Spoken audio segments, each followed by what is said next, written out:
Hola, buenos días. Soy la alumna Sámano Hernández Andrea Margarita, estudiante de la Universidad Nacional Autónoma de México, Facultad de Estudios Superiores Cuautitlán, con el número de cuenta 421-068-773. Me encuentro cursando la licenciatura en Contaduría y el día de hoy voy a hablar del tema de análisis financiero. Este tema está relacionado con la asignatura de Dictamen de los Estados Financieros impartida por el profesor Argenis Iván Mejía Chavarría. Comenzaremos revisando algunos conceptos que serán importantes para llegar al tema central. Primero, ¿qué es el análisis? Es la separación y distinción de las partes de un todo hasta llegar a conocer sus principios constitutivos. Consiste en separar un todo de sus partes integrantes. Lo que quiere decirnos esto es que el análisis es ir separando las partes de un conjunto para que éstas sean evaluadas de forma independiente. Una vez entendiendo qué es el análisis, podemos contestar la siguiente pregunta y cabe otra definición. ¿Qué es un análisis financiero? Es el estudio que sirve para entender e interpretar la información contable de una empresa u organización, es decir, que en términos contables, las partes integrantes del todo que nos decía en la diapositiva pasada son los conceptos o aspectos financieros de una empresa, los cuales son estudiados para emitir una interpretación. ¿Pero qué es la interpretación? Bueno, pues la interpretación es explicar el sentido de algo que no esté expresado claramente y asigna objetiva y subjetivamente un valor al resultado del análisis y habrá de emitir un diagnóstico sobre la situación financiera de la empresa. En este caso, dar una interpretación del análisis financiero consiste en explicar precisamente el estudio que previamente se hizo al observar y examinar esas llamadas partes integrantes que vienen siendo los aspectos financieros de la empresa. Y esto nos lleva a la interpretación de los estados financieros. ¿Pero qué es exactamente esta interpretación de los estados financieros? Bueno, pues es un proceso mental y por ello no puede ser ni exacta ni precisa. Dependerá mucho de los conocimientos que posea el interpretador acerca de estos tres aspectos que aquí se pueden observar. Número 1. La clase de negocios a los que se dedica la empresa examinada. Esto es de suma importancia y en mi opinión personal esto es base, o sea, es básico que debas de conocerlo debido a que una vez conociendo el giro de la empresa y a lo que se dedica, pueden partir muchas áreas en las cuales podemos observar, como por ejemplo, cuáles son los riesgos que se enfrenta esta empresa a cierto comportamiento del mercado o cuáles son los mejores proveedores que me convengan acercarme, tener relación con ellos para que mi empresa crezca y brindar obviamente la mejor calidad de productos. Número 2. Los fenómenos económicos que influyen en sus resultados. Esto va ligado a la clase de negocios. Una vez conociendo a lo que se dedica la empresa, puedo detectar más fácilmente cuáles son los fenómenos económicos que influyen en los resultados, mercado, riesgos, áreas de oportunidad, etc. Y como número 3, sobre las transacciones financieras que sean factibles de realizar. Esto para el mejoramiento tomando en cuenta las condiciones que prevalezcan en el mercado. Ahora bien, habíamos dicho que la interpretación de los estados financieros es un proceso mental y no puede ser exacta ni precisa. Es por eso que ahora vamos a entender un poquito más cómo es que se realiza este proceso mental. Bueno, en primera instancia, en el centro tenemos al analista, que es el encargado de realizar la interpretación y es a quien se le asignó el trabajo de hacerlo. Entonces, ¿qué es lo que va a hacer él? Él, en primera instancia, debe de recopilar toda la información contable que necesite y que sea útil para realizar este análisis y posteriormente dar una interpretación. Entonces, una vez teniendo toda esta información, él va a analizar, como ya lo habíamos planteado desde un principio, va a analizar cada parte de esa información para después empezar a comparar, ya sea junto con estados financieros pasados, una situación hipotética que se quiera plantear o alguna proyección que tengan en mente. Después de realizar esa comparación, él ya tiene las herramientas suficientes para emitir un juicio. En este caso, este juicio personal que se presenta en la diapositiva se podría interpretar también de la manera en que va a dar una respuesta, o sea, como tal, el análisis completo. Pero esto dependerá mucho de la ocasión. Habrá momentos en los que con una revisión, por así decirlo, con un solo análisis quede concretado. Pero habrá otras ocasiones en las que a lo mejor cuando emitió ya por último su juicio, se percató de que hay otros detalles que no tomó en cuenta desde un principio. Entonces, a raíz de esa situación, pues volverá a analizar, volverá a comparar y volverá a emitir otro juicio. Y así sucesivamente puede ir haciéndolo, pero siempre hay que tomar en cuenta que en la vida real tenemos un límite de tiempo. Es decir, no podemos pasar por este círculo una y otra vez o las veces que nosotros queramos. Muchas veces nos lo van a pedir dentro de 1 hora, 5 minutos o 10 minutos, pero eso ya es muy aparte. Ahora bien, teniendo ya toda esta información y comprendiendo un poco mejor qué es el análisis financiero, podemos contestar la siguiente pregunta: ¿para qué sirve el análisis financiero en una empresa? Y bueno, aquí la diapositiva menciona que sirve para evaluar la situación financiera del negocio y aspectos como la rentabilidad o la estabilidad. Es decir, ¿cómo vamos a evaluar la situación financiera del negocio? A través del análisis financiero que previamente se realizó, pasando por este proceso mental y todo lo demás, y evaluando también los aspectos como la rentabilidad o la estabilidad. Aquí toda la información previamente vista empieza a ejemplificarse. Esta rentabilidad y estabilidad entrarían como partes integrantes del todo. ¿Y qué es el todo? La empresa, con el fin de tomar decisiones estratégicas orientadas a objetivos.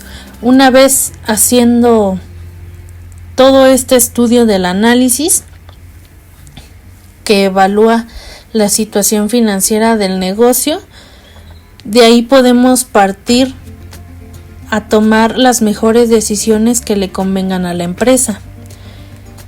Igualmente, conociendo a qué se dedica la empresa, sus fenómenos económicos y las transacciones que realiza en el mercado, nos son de mucha ayuda para poder orientar mejor esas decisiones a los objetivos que nosotros como empresa queramos llegar. Las decisiones siempre van a ser en mejoría de la empresa, nunca van a ir hacia abajo, a menos de que haya alguna situación ahí legal un poquito más fuerte, pero bueno, ese es otro tema. Pero siempre van a ser en mejoría de la empresa. Un empresario no va a decir, ay, mis ventas están muy altas, necesito bajarlas. No, o tal vez sí como parte de alguna estrategia, pero es otro tema y es entrar en un análisis muchísimo más profundo. Ahorita nada más nos estamos enfocando en qué son los análisis, cómo hacer un análisis, para qué nos sirve y cuál es la importancia de los análisis financieros a las empresas y a sus estados financieros.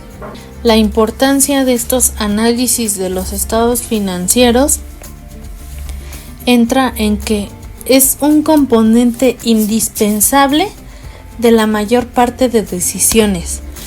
precisamente lo que vimos en la diapositiva anterior, estas decisiones estratégicas orientadas hacia los objetivos. Decisiones sobre préstamo, sobre invertir, sobre venta, sobre compra, sobre cualquier cosa que pueda suceder en una empresa. Al facilitar la toma de decisiones a los inversionistas, a terceras personas como dueños, a los directivos, en fin, a la persona que se le deba de rendir cuentas. Y estos pueden estar interesados, más bien estos son los que están más interesados en la situación económica y financiera de la empresa. Por ejemplo, en los inversionistas si van a seguir o no, y en los dueños para obviamente saber cómo va el comportamiento de su empresa, qué tan bien está su negocio, qué otras decisiones personales pueden tomar ellos. Si, no sé, aliarse con otra, fusionarse con otra empresa, en dado caso de que la situación no sea muy buena, liquidarla, o si todavía tiene áreas de oportunidad que se puedan aprovechar para que no precisamente se liquide, sino que vaya creciendo y vaya saliendo de esa situación económica complicada. Conozcamos ahora algunos objetivos del análisis de los estados financieros. Aquí se plasman 4 objetivos. Primero tenemos el conocer y entender la situación financiera de la empresa, descubrir problemas en las empresas, tomar decisiones acertadas para optimizar las utilidades y servicios y proporcionar información clara, sencilla y accesible en forma escrita a acreedores, proveedores, propietarios, inversionistas, directivos y trabajadores. Ahora pasamos a los requisitos para el análisis del contenido de los estados financieros. Aquí se muestran 3 importantes. Número 1, conocimiento en la elaboración o integración de estados financieros. Número 2, clasificar los conceptos que integran el contenido de los estados financieros a conceptos homogéneos. Y número 3, redondeo de cifras según su importancia relativa. Tipos de análisis financiero. Existen 7 tipos de análisis financiero, que a continuación se los voy a detallar. Es el análisis horizontal, el análisis vertical, análisis de ratios, análisis de flujo de efectivo, análisis de tendencia, análisis de sensibilidad y análisis comparativo. Comenzamos con el análisis horizontal, el cual es un procedimiento que consiste en comparar datos financieros a lo largo del tiempo, evaluando tendencias y cambios con el objetivo de identificar algún crecimiento o algún declive en el comportamiento de la empresa. El análisis vertical es aquel que evalúa el aspecto estructural de los estados financieros. Se enfoca en determinar la proporción de cada cuenta con respecto a un total y evalúa la composición y solidez financiera de una empresa o compañía. Análisis de ratios. Este tipo de análisis utiliza indicadores financieros para evaluar a la empresa, con el objetivo de saber la salud financiera y el rendimiento de dicha organización, enfocándose en aspectos como la eficiencia, rentabilidad, liquidez y solvencia. Análisis de flujo de efectivo. Este análisis examina los flujos de efectivo y su gestión, es decir, que examina la capacidad que tiene una empresa para generar el dinero y cumplir con obligaciones con proveedores, autoridades, inversionistas y partes interesadas en la empresa, con la evaluación de liquidez y gestión de efectivo. Análisis de tendencia. Este análisis observa los datos financieros a lo largo del tiempo y busca identificar patrones y tendencias significativas para la organización, lo cual nos ayuda a poder predecir el rendimiento futuro y tomar decisiones estratégicas en el presente. Análisis de sensibilidad. El análisis de sensibilidad evalúa el impacto de cambios en variables clave, variables como el precio de venta, los costos o las tasas de interés, los cuales influyen en los resultados financieros de una empresa, enfocándose en la evaluación de la sensibilidad y estabilidad que estos tienen frente a diferentes escenarios, con el objetivo de ayudarnos a comprender los riesgos y la estabilidad de una empresa. Y por último, el análisis comparativo. Este análisis compara los datos financieros con competidores o con la industria, enfocándose en evaluar el desempeño relativo con el objetivo de ayudarnos a identificar fortalezas y debilidades en relación con otros players del mercado. Ahora bien, ya conociendo los tipos de análisis y qué es un análisis financiero, les voy a mostrar un par de ejemplos de métodos que se utilizan para realizar estos análisis financieros. El primero que les voy a mostrar es el método de razones financieras. Las razones financieras se basan en la interpretación de cifras de los estados financieros. Para esto tenemos tres tipos de razones: las estáticas, las dinámicas y las estático-dinámicas. ¿En qué consisten cada una? Bueno, las razones estáticas relacionan renglones diferentes, pero del balance general. Las razones dinámicas igual relacionan renglones diferentes, pero del estado de resultados. Y las estático-dinámicas relacionan renglones del balance y del estado de resultados. O también pueden relacionarlo con el estado de costo de producción y ventas. Aquí podemos ver algunas de las razones financieras de liquidez. Está liquidez inmediata y la prueba de ácido. Todas incluyen cuentas del balance general, por ende son razones estáticas. Razones financieras de solvencia. Son dos: deuda a capital contable y deuda a activos totales. Ambas fórmulas contienen igualmente cuentas del balance general, por ende también son razones estáticas. Razones financieras de eficiencia operativa a corto plazo. La rotación de inventarios consta del costo de ventas, inventario inicial de producto terminado, inventario final de producto terminado y otra fórmula de materia prima utilizada que incluye la materia prima utilizada y el inventario inicial y final de la misma materia. Estas pueden ser consideradas como unas estático-dinámicas, ya que incluyen cuentas del estado de costo de producción y ventas. También se puede obtener los días de rotación de inventarios o los días que la materia prima se utilizó, haciendo la división de 365 entre el resultado que arrojó la fórmula.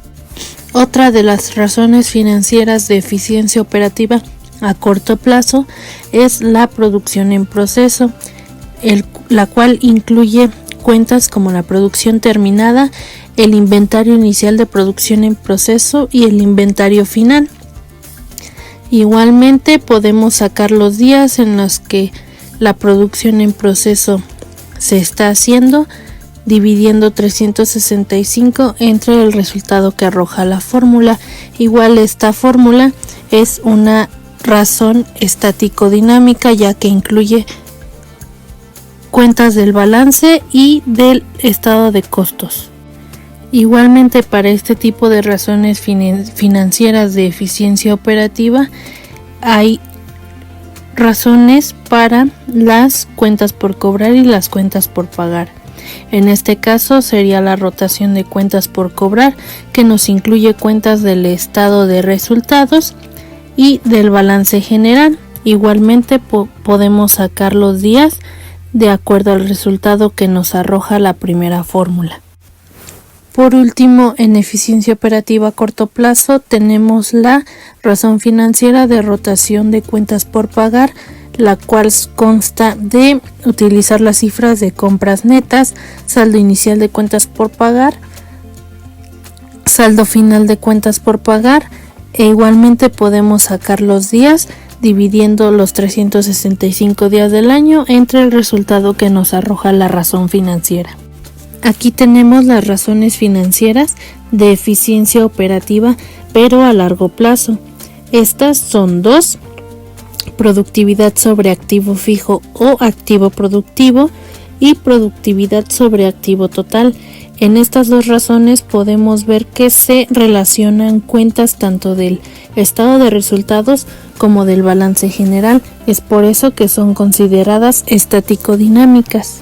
Y por último, las razones financieras de rentabilidad.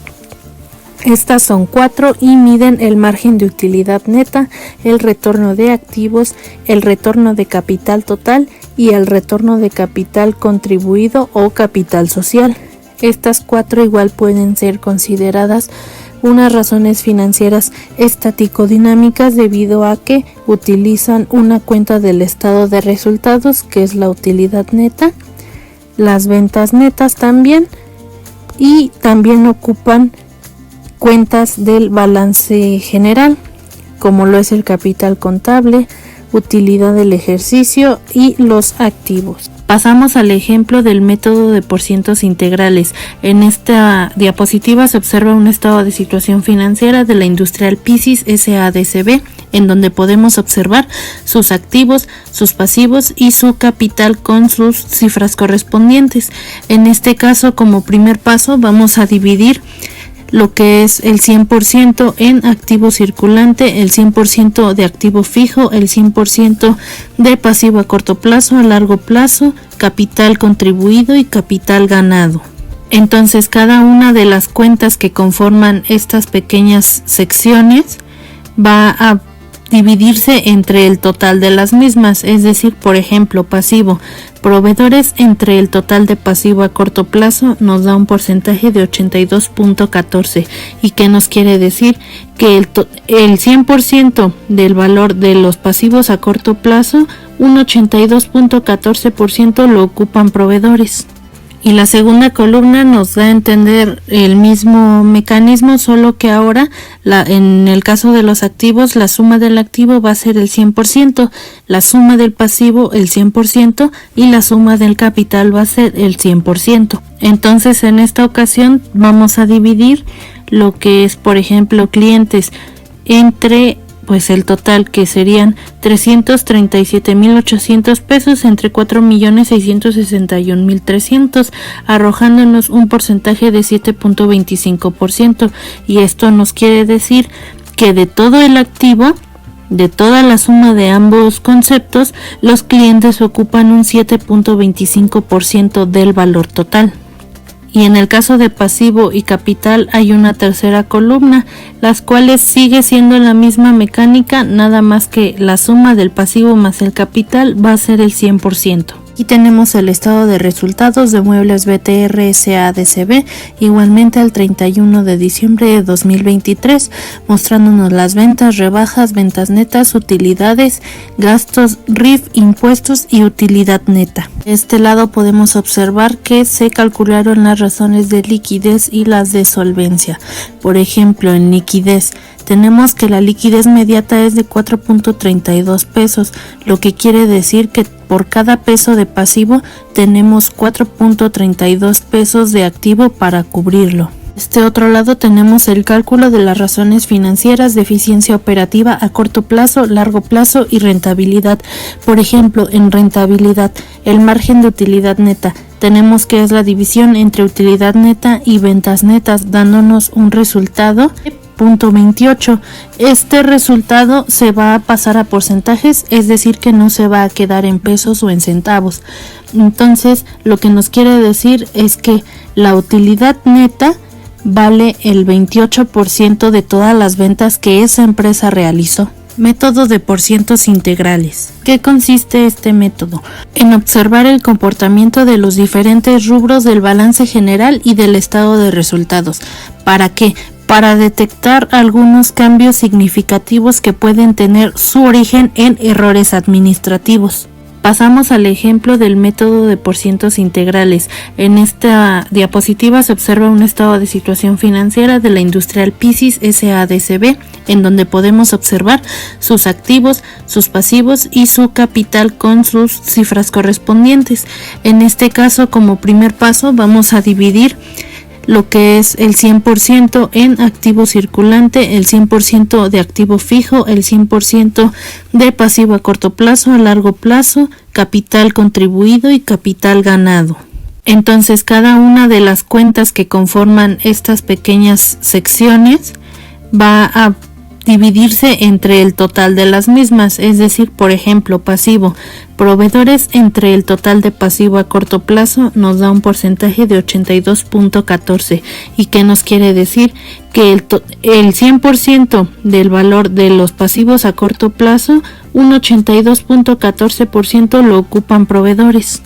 Y la segunda columna nos da a entender el mismo mecanismo, solo que ahora en el caso de los activos, la suma del activo va a ser el 100%, la suma del pasivo el 100% y la suma del capital va a ser el 100%. Entonces, en esta ocasión vamos a dividir lo que es, por ejemplo, clientes entre el total, que serían 337.800 pesos entre 4.661.300, arrojándonos un porcentaje de 7.25%.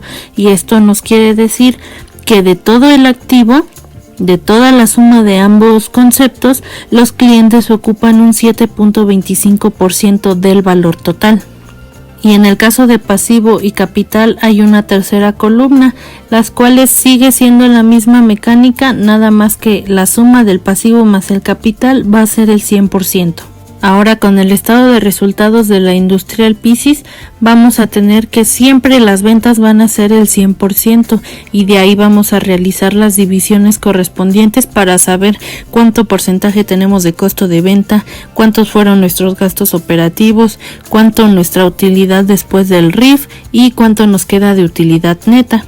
Incluso aquí podemos detectar muchas cosas. Por ejemplo, del 100% de las ventas vemos que solamente el 12.18 nos dio utilidad. Entonces, ¿en dónde se fue lo demás? Principalmente en los costos de venta. Conclusión, el análisis financiero nos ayudará en la auditoría, en su realización, para poder detectar rápidamente o de manera más concreta cuál es el problema que hay en una cuenta. Por ejemplo, a lo mejor con las razones financieras nos podemos dar cuenta qué tan adeudada está la empresa, cuánto se tardan los clientes en pagar, cuánto se mantiene el inventario en el almacén y el porqué de las pérdidas que a lo mejor tengamos de los inventarios. Por el método de porcientos integrales nos ayudará muchísimo a entrar en comparación en cómo fue el comportamiento de la empresa de ese ejercicio junto con los anteriores, para detectar en qué momento empezaron las anomalías en la auditoría. Y bueno, eso sería todo de mi parte. Muchas gracias por su atención.